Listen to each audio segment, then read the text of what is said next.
Yeah, so I kind of touched on that a little bit as a key value, and so I'll talk about the Michigan Promise portfolio programs a little bit more. So, as I mentioned, I think that so the Michigan Promise, first of all, the promise in the Michigan Promise is that if you come to Michigan, we'll develop you to your potential. That's the promise, and there's 6 domains in it, and they're focused on kind of the 2 pillars of excellence, developing you towards excellence, and equity and environment and inclusivity. And so those are because we believe that those 2 things are necessary for excellence, right? You can't have one without the other. And so each one kind of has a handful of supporting programs.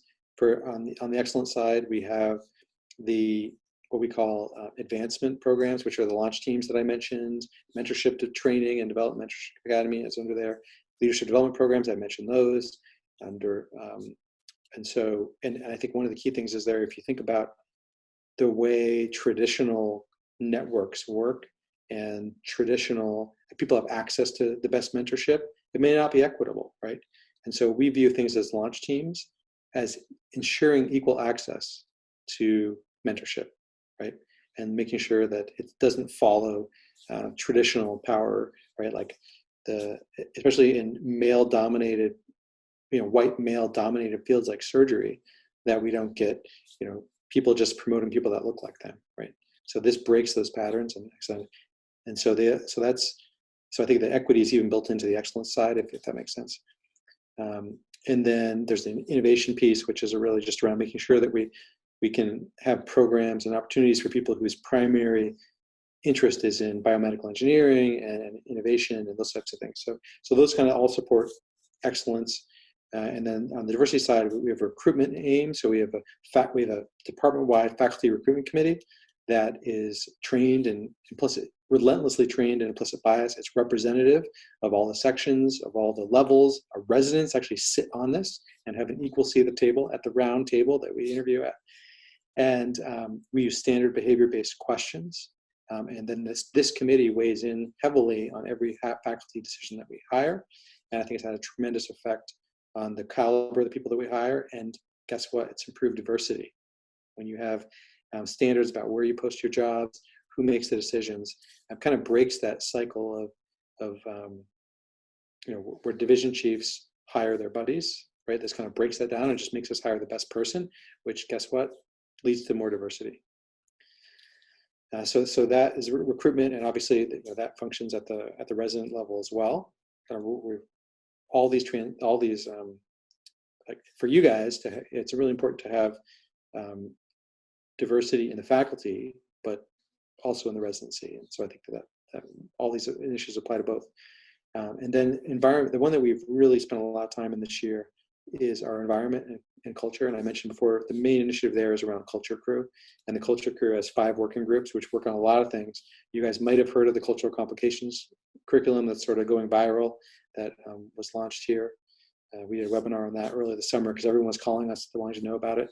You can go to culturalcomplications.com and read a little bit about that. But that's a space where we use M&M to discuss insults to our culture. We have Walls Do Talk, so we are making sure that the wall space around the Department of Surgery and suites and the sections reflect the diversity that we're aspiring to have in all of our residency programs and faculties. The program on reporting that Teddy just described is one of the action projects. We also have an assessment one that we're about to launch a survey on to regularly assess our climate. And then actually there were 5 work groups. Now there's more. We keep adding to it, but we have our pipeline programs. Hope, Cultural Complications, Walls Do Talk, assessment. Hold on, they're over here. The training team, the mission and objectives. That's 6. I got it. Yeah, I think I got most of those.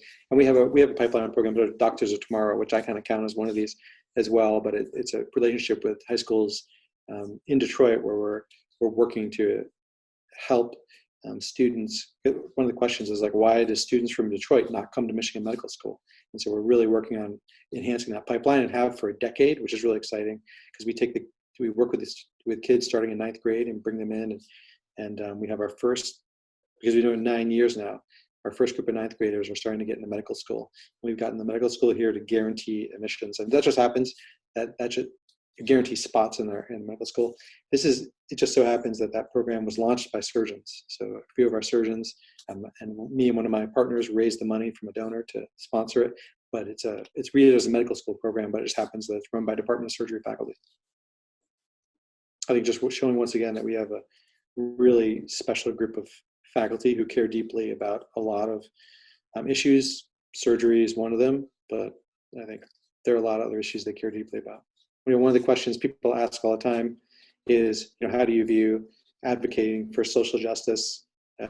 Is that something we should be quiet about? And the answer to that is absolutely not. Like, we view that as, and you've probably heard me say this before, right? Like, to me, enhancing social justice and improving equity, whether it's health equity or any equity, that's impact on the world that's positive. So if that's what your career vision is, then you'll find a place here.